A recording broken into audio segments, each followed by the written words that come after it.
save the Queen. She ain't no human being. Ever wondered about the epic rise and ultimate fall of some of the greatest bands from the early 70s? Well, you're in for a treat, because today we're diving deep into the journey of the top 10 biggest bands of that era. 10. Deep Purple. Let's kick off our journey with the thunderous sounds of Deep Purple. Formed in the vibrant music scene of London in 1968, Deep Purple quickly rose to fame as pioneers of heavy metal and hard rock. With their electrifying performances and innovative sound, they captured the hearts of fans worldwide. Originally diving into the realms of psychedelic and progressive rock, Deep Purple took a bold leap with their 1970 album, Deep Purple in Rock, embracing a heavier sound that would define their legacy. Alongside bands like Led Zeppelin and Black Sabbath, they formed the infamous unholy trinity of British hard rock and heavy metal in the early 70s. Despite their meteoric rise to fame, Deep Purple faced their fair share of challenges. The departure of their original singer marked a turning point, but they persevered with the addition of Ian Gillan, whose powerful vocals anchored the band through some of their most successful albums. Classics like Fireball and Machine Head, featuring the iconic anthem Smoke on the Water, solidified their status as rock legends. However, internal conflicts and lineup changes plagued Deep Purple throughout the 70s, leading to the departure of guitarist Ritchie Blackmore and vocalist Ian Gillan. Yet their legacy endures, with members venturing into new projects like Black Sabbath, Rainbow, and Whitesnake. At their peak, Deep Purple dominated both the hard rock scene and the pop charts, leaving an indelible mark on music history. With over 100 million albums sold worldwide, their thunderous riffs and soaring melodies continue to resonate with fans old and new. The tumultuous tale of Deep Purple doesn't end there. In 1976, founding members Ian Paice and John Lord clandestinely decided to bring the band to a close after completing their tour. However, they neglected to inform their fellow bandmates. Imagine the shock when David Coverdale, one of Deep Purple's vocalists at the time, announced his departure, only to be met with John Lord's startling revelation: "David, there's no band to leave." With the band officially disbanded, members embarked on new musical ventures. David Coverdale wasted no time and formed his own band, Whitesnake, where both Ian Paice and John Lord joined for a period. Meanwhile, Ian Gillan had already been carving his path with a solo band since his departure in 1973. Ritchie Blackmore, the mastermind behind Deep Purple's iconic guitar riffs, ventured into new territories with his band Rainbow, releasing successful albums with Ronnie James Dio as the lead singer. Dio would later leave Rainbow to make waves in bands like Black Sabbath and Dio, solidifying his place in rock history. However, tragedy struck the Deep Purple family with the untimely death of guitarist Tommy Bolin in 1976 due to drug use. Despite his talent, Bolin would release only one more solo album before his passing, leaving behind a void in the rock world. But the drama didn't end there. Rod Evans, the original Deep Purple vocalist, attempted to capitalize on the band's legacy by assembling a group and billing themselves as Deep Purple, falsely claiming a reunion. Legal action swiftly followed as the real representatives of Deep Purple sued Evans for unauthorized use of the band's name. 9. Queen. It was Queen, the ultimate rock royalty that reigned supreme over the hearts of millions. Emerging from the fertile grounds of the British heavy rock scene in the early 70s, Queen quickly soared to unparalleled heights of success and adoration. Formed in the vibrant streets of London in 1970, Queen's inception marked a new era in rock music. With the dynamic quartet of Freddie Mercury, Brian May, Roger Taylor, and John Deacon at the helm, They embarked on a musical journey that would captivate audiences worldwide. Unlike their peers such as Led Zeppelin and Deep Purple, Queen's appeal transcended genre boundaries, captivating both hard rock enthusiasts and pop fans alike. With hits like Killer Queen from their third album Sheer Heart Attack in 1974, they effortlessly bridged the gap between rock and pop, captivating audiences with their infectious melodies and electrifying performances. But it wasn't just their chart-topping singles that endeared them to fans. It was their unparalleled showmanship and originality that truly set them apart. With Freddie Mercury's magnetic stage presence, Brian May's virtuosic guitar solos, Roger Taylor's thunderous drumming, and John Deacon's groovy bass lines, Queen mesmerized audiences with every live performance. And who could forget that iconic moment at London's Wembley Stadium on July 13, 1985? As Queen took the stage at the historic Live Aid concert, they delivered a performance for the ages. With Freddie Mercury's spellbinding rendition of Bohemian Rhapsody on the piano, the band embarked on a musical journey that left 72,000 fans singing along in unison, creating a moment of pure magic that would be etched in the annals of rock history. With over 300 million albums sold worldwide and accolades galore, including being voted the greatest British band of all time in a national BBC poll, Queen's legacy continues to shine brightly even today. Queen's trajectory through the annals of music history reads like a roller coaster ride of epic proportions. Yet, amidst the highs and lows, one thing remains abundantly clear. Their journey begins and ends with the enigmatic Freddie Mercury. It was a wonder to nearly everybody when Queen rose to prominence, defying expectations and captivating audiences worldwide. Following their monumental 1975 album A Night at the Opera, Queen embarked on a musical odyssey, traversing diverse genres with ease, from Baroque pop to hard rock, disco, rockabilly, and funk. Their sonic experimentation knew no bounds, solidifying their status as one of rock's most innovative acts. However, by the mid-1980s, Queen found themselves at a crossroads. Mercury's perceived homosexuality and a controversial decision to perform in apartheid-era South Africa cast a shadow over the band. Yet it was their electrifying performance at Live Aid in 1985 that reignited the flame of adoration among fans and critics alike. As Brian May later reflected, that was entirely down to Freddie. The rest of us played okay, but Freddie was out there and took it to another level. Nearly 23 years after Mercury's untimely demise, Queen's legacy remains intertwined with his indelible spirit. Despite the band's continued success with Adam Lambert, it's evident that Mercury's presence looms large over their collective memory. Roger Taylor once remarked, "We were very close as a group, but even we didn't know a lot of things about Freddie." For May, the experience left scars that never truly healed. As he confessed, the excess leaked from the music into life. In the end, Queen's story is one of triumph and tragedy, with Freddie Mercury at its heart. He was more than just a frontman. He was the embodiment of the band's identity, its triumphs and its failings. His absence left a void that could never be filled, marking the end of an era in rock music.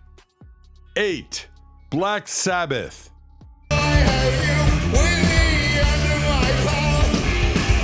5 decades ago, in the industrial heartland of Birmingham, 4 ordinary lads set out to make music. Little did they know they were about to unleash a seismic force that would forever alter the course of rock history. Black Sabbath's self-titled debut album, released on the cusp of Valentine's Day in 1970, wasn't just an album. It was a revelation. In the annals of rock music, few albums have left as indelible a mark as Black Sabbath's inaugural masterpiece. With its thunderous riffs, ominous atmosphere, and lyrical themes steeped in fantasy and the occult, the album laid down the blueprint for heavy metal as we know it today. As Ozzy Osbourne, Tony Iommi, Geezer Butler, and Bill Ward crafted their sonic tapestry, they unwittingly birthed a genre that would captivate legions of fans and inspire generations of musicians to come. Reflecting on their groundbreaking debut, Ozzy Osbourne himself remarked in his autobiography, I Am Ozzy, that creating the album felt as natural as a casual trip to the pub.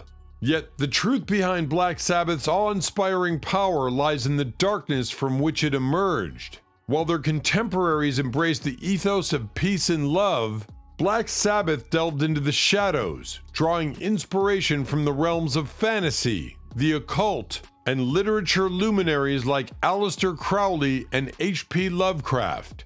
But what truly set Black Sabbath apart was the alchemy that occurred when these four musicians came together. Each member brought their A-game to the table, crafting a sound that was at once primal and groundbreaking. Theirs was a true one-of-a-kind moment in time, a convergence of talent and inspiration that would shape the landscape of rock music for decades to come. Today, as we look back on Black Sabbath's legendary debut, it's hard to imagine a world without their iconic songs. Yet, at the time, they were just four regular lads with a shared passion for music, oblivious to the seismic impact they were about to make. 7. The Who. The Who, the legendary rock band that needs no introduction. But hey, we'll give them one anyway because let's face it, they're just that awesome. It all started back in 1962 when Roger Daltrey decided to form a little group called the Detours. With a few lineup changes here and there, the band eventually welcomed John Entwistle and, on his recommendation, Pete Townshend.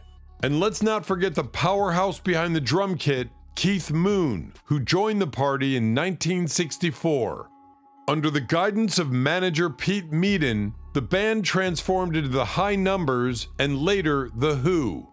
And boy, did they know how to make an entrance. With Pete smashing guitars left, right, and center, and Keith unleashing his fury on the drums, The Who quickly became known as one of the most electrifying live acts around. But it wasn't until the late 60s that The Who truly made their mark on the world stage. With the hippie movement in full swing and Woodstock taking the world by storm, The Who found themselves catapulted into the spotlight. Their unforgettable performance at Woodstock in front of a crowd of over 300,000 solidified their status as rock gods and introduced them to a whole new audience. And let's not forget about Tommy, the groundbreaking double concept album that took the world by storm in 1969. Controversial, ambitious, and utterly brilliant, Tommy showcased The Who's unparalleled creativity and cemented their place in music history. After the explosive success of Tommy, The Who continued to push the boundaries of rock music with their live album Live at Leeds, recorded on Valentine's Day night in 1970 at Leeds University in England. But it wasn't until 1973 that they unleashed another masterpiece upon the world, Quadrophenia. This ambitious double album told the story of a 1960s mod and captivated audiences with its complex narrative and powerful music. However, despite their continued success, the band faced challenges. Quadrophenia came with its own set of problems, particularly when it came to performing live. The band struggled with playing alongside backing tapes during concerts, and ultimately, the concept was abandoned.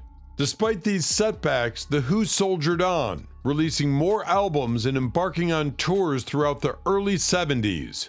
But as the fame and fortune rolled in, cracks began to appear.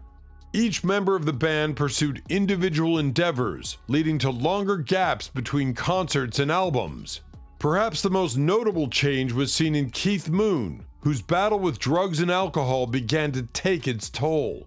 His drumming became increasingly unpredictable, reflecting the turmoil in his personal life. Tragically, Keith Moon's struggles with addiction culminated in his untimely death at the age of just 32. His solo album, Two Sides of the Moon, released in 1975, served as a poignant reminder of his immense talent and the demons he faced. Despite the loss of their beloved drummer, The Who soldiered on, albeit with a new lineup. Kenny Jones stepped in on drums, but it wasn't quite the same. The band officially split up in 1982, only to reunite for the iconic Live Aid concert in 1985. They continued to tour sporadically, revisiting classics like Tommy and Quadrophenia to the delight of fans around the world. However, tragedy struck once again with the unexpected death of John Entwistle in a Las Vegas hotel room on June 27, 2002, marking the end of an era for The Who. 6. The Eagles. Alright folks, let's talk about the Eagles.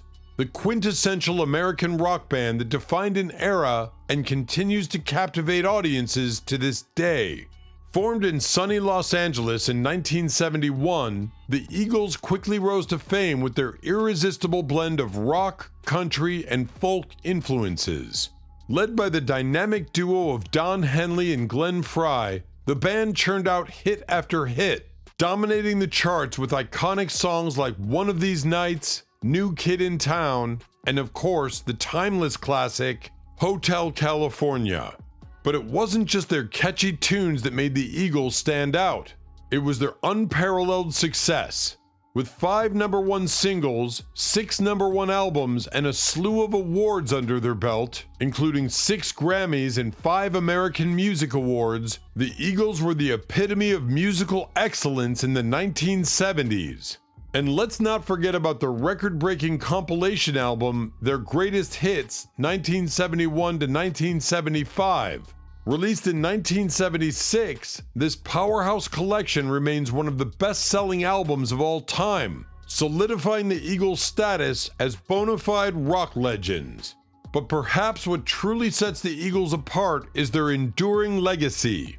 Decades after their formation, their music continues to resonate with audiences around the world. With over 200 million records sold worldwide, including a staggering 100 million in the US alone, the Eagles are without a doubt one of the best-selling bands of all time.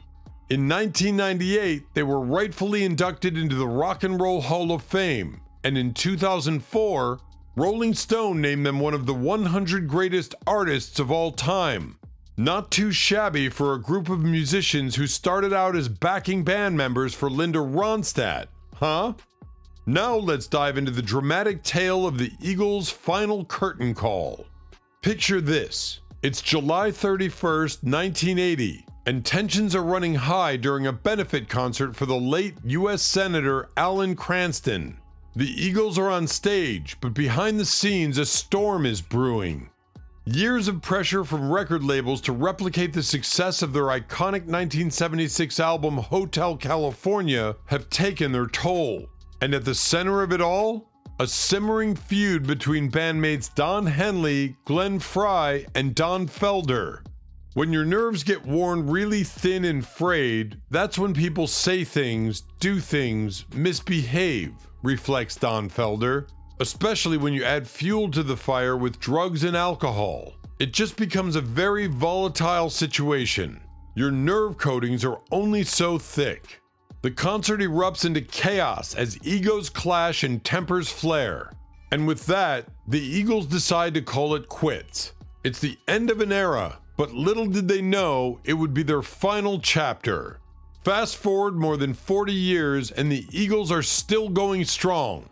Until now. After more than 5 decades of rocking stages around the world, the legendary band has announced their retirement. But fear not, fans, they're not fading away quietly.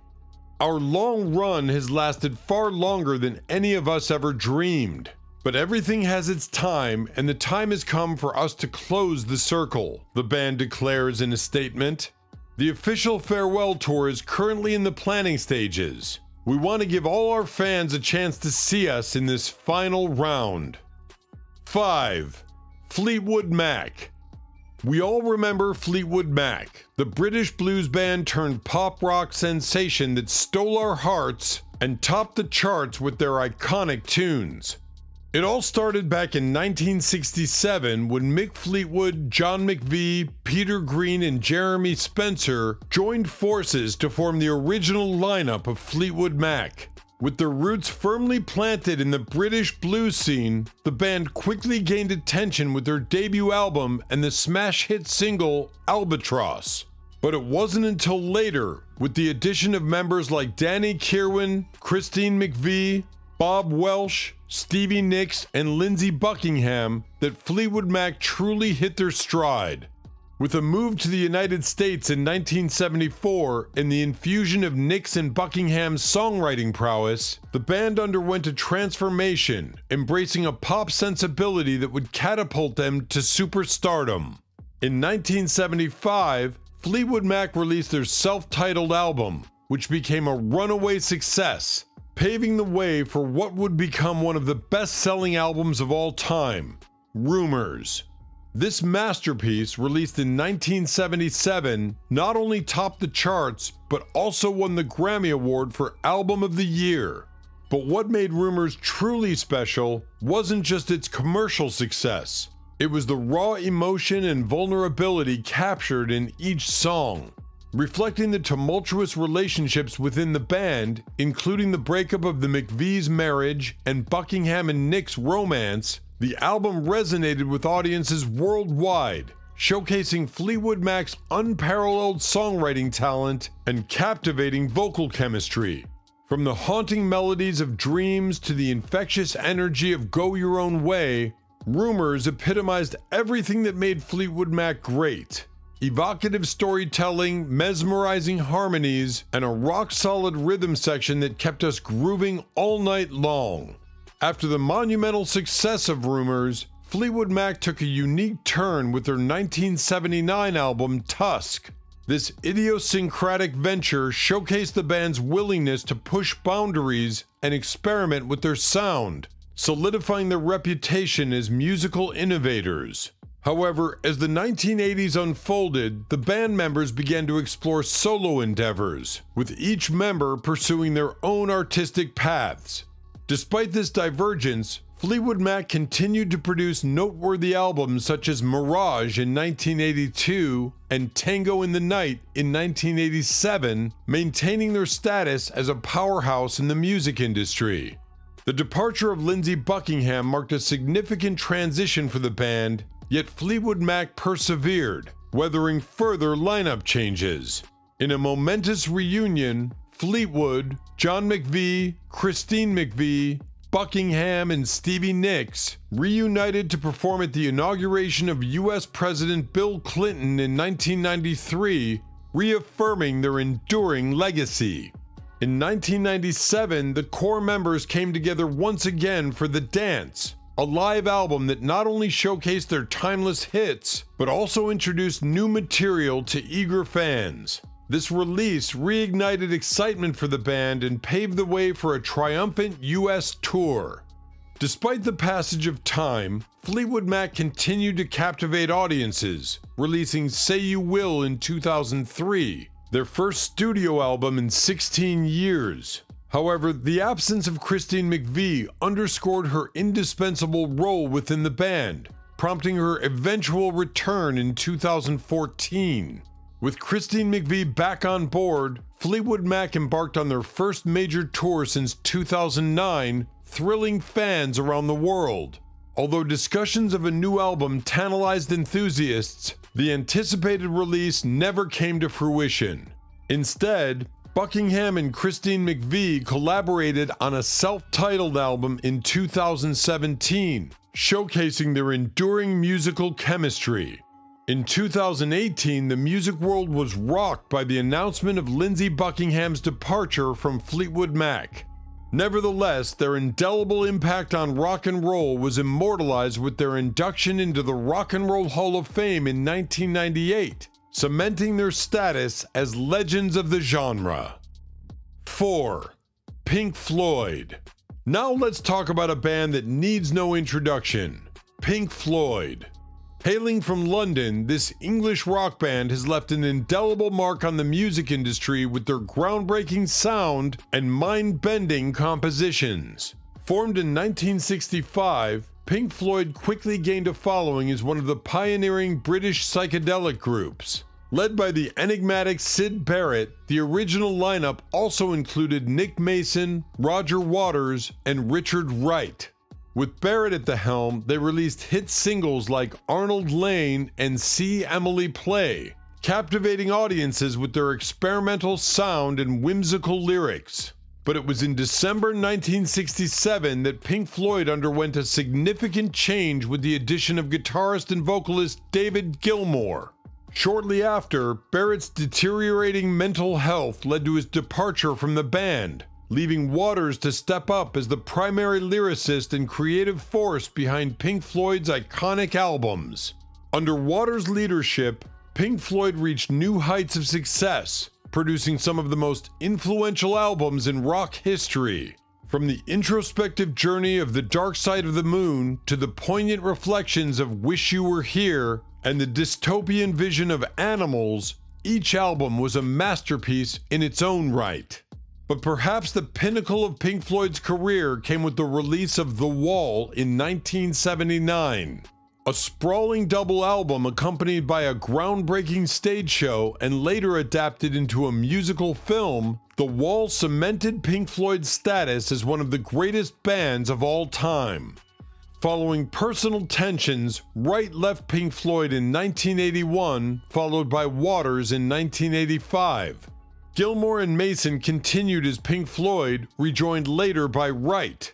They produced the albums A Momentary Lapse of Reason, 1987, and The Division Bell, 1994, backed by major tours before entering a long hiatus.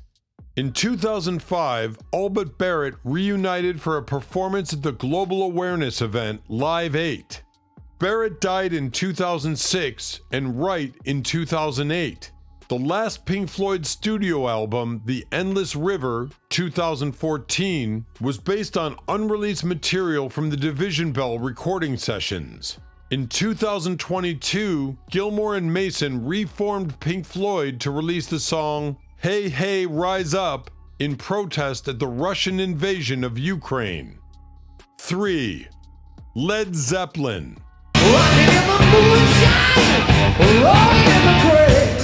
They are among the pioneers of hard rock, perhaps even heavy metal. They are one of the most successful and innovative bands in music history. Since their founding in 1968, they have sold more than 300 million records worldwide. Many musicians still refer to Jimmy Page and his comrades in arms as an inspiration today. Originally called the New Yardbirds, Led Zeppelin was formed in 1968 by Jimmy Page, the last lead guitarist for the legendary British blues band The Yardbirds. Bassist and keyboard player Jones, like Page, was a veteran studio musician. Vocalist Plant and drummer Bonham came from little-known provincial bands. They were influenced by a variety of styles of music, including early rock and roll, heavy metal, psychedelic rock, blues, folk, Celtic, Indian, and Arabic music. Although acoustic and folk-based music was part of the band's repertoire from its inception, it was the bottom-heavy, loud, raw, and powerful electric style that gained them their following and notoriety early on. Their first two albums included many of the songs that prompted Led Zeppelin's categorization as a precursor of heavy metal. One of Led Zeppelin's most famous songs is Stairway to Heaven. Its gentle acoustic opening builds to an exhilarating climax featuring an electric guitar solo. This combination of acoustic and electric sections was typical for Page, who from the band's beginning was interested in juxtaposing what he called light and shade. This song appeared on the band's fourth and most famous album, released untitled. On the album cover are 4 runic symbols representing the band's members, while the screen-printed lyrics to Stairway represent the mystical, mythological meaning of the song. Led Zeppelin disbanded in 1980 after Bonham's accidental death. The group reformed for short one-off performances in 1985, the Live Aid benefit, 1988, Atlantic Records' 40th anniversary concert, and 1995, the band's induction into the Rock and Roll Hall of Fame. Much more momentous was the group's full-blown concert in London in December 2007 to honor Atlantic's co-founder Ahmet Ertegun, at which Bonham's son Jason played the drums. Although the Recording Academy has honored Led Zeppelin with a Lifetime Achievement Award in 2005, the group received its first Grammy Award in 2014 for Celebration Day, 2012, a live album derived from the 2007 reunion show. In 2012, Led Zeppelin was named a Kennedy Center honoree. 2. The Sex Pistols. The band lasted just 2.5 years, but the Sex Pistols' legacy lives on. The Sex Pistols, who created the British punk movement of the late 1970s and who, with the song God Save the Queen, became a symbol of the United Kingdom's social and political turmoil. The original members were vocalist Johnny Rotten, guitarist Steve Jones, drummer Paul Cook, and bassist Glenn Matlock. A later member was bassist Sid Vicious. Thrown together in September 1975 by manager Malcolm McLaren to promote Sex, his London clothing store, the Sex Pistols began mixing 1960s English pop music influences, the Small Faces, The Who, with those of 1970s rock renegades, Iggy and the Stooges, the New York Dolls, in an attempt to strip rock's complexities to the bone. By the summer of 1976, the Sex Pistols had attracted an avid fan base and successfully updated the energies of the 1960s mods for the malignant teenage mood of the 70s. Heavily stylized in their image and music, media savvy and ambitious in their use of lyrics, the Sex Pistols became the leaders of the new teenage movement called punk by the British press in the autumn of 1976. Their first single, Anarchy in the UK, was both a call to arms and a State of the Nation address. When they used profanity on live television in December 1976, the group became a national sensation. Scandalized in the tabloid press, the Sex Pistols were dropped by their first record company, EMI, in January 1977. Their next contract with A&M Records was severed after only a few days in March. In June 1977, the Sex Pistols released their second single, God Save the Queen, in conjunction with the Silver Jubilee of Queen Elizabeth II, her 25th anniversary of ascension to the throne. Although banned by the British media, the single rose rapidly to number 2 on the charts. As Public Enemy's number 1, the Sex Pistols were subjected to physical violence and harassment. Despite a second top 10 record, Pretty Vacant, the Sex Pistols stalled. Barely able to play in the United Kingdom because of local government bans, they became mired in preparations for a film in the worsening drug use of Rotten's friend Vicious, who would replace Matlock in February 1977. Their bunker mentality is evident on their third top 10 hit, Holidays in the Sun. By the time their album Nevermind the Bollocks, Here's the Sex Pistols reached number 1 in early November, Rotten, Vicious, Jones, and Cook had recorded together for the last time. A short, disastrous US tour precipitated the group's split in January 1978, following their biggest show to date in San Francisco. Attempting to keep the Sex Pistols going with the film project that became The Great Rock and Roll Swindle, 1980, McLaren issued records with an increasingly uncontrollable Vicious as the vocalist. A cover version of Eddie Cochran's Come On Everybody became the group's best-selling single following Vicious's fatal heroin overdose in New York City in February 1979 while out on bail. He was charged with the murder of his girlfriend, Nancy Spungen. That same month, McLaren was sued by Rotten, and the Sex Pistols disappeared into receivership, only to be revived some years after the 1986 court case that restored control of their affairs to the group. 1. The Police.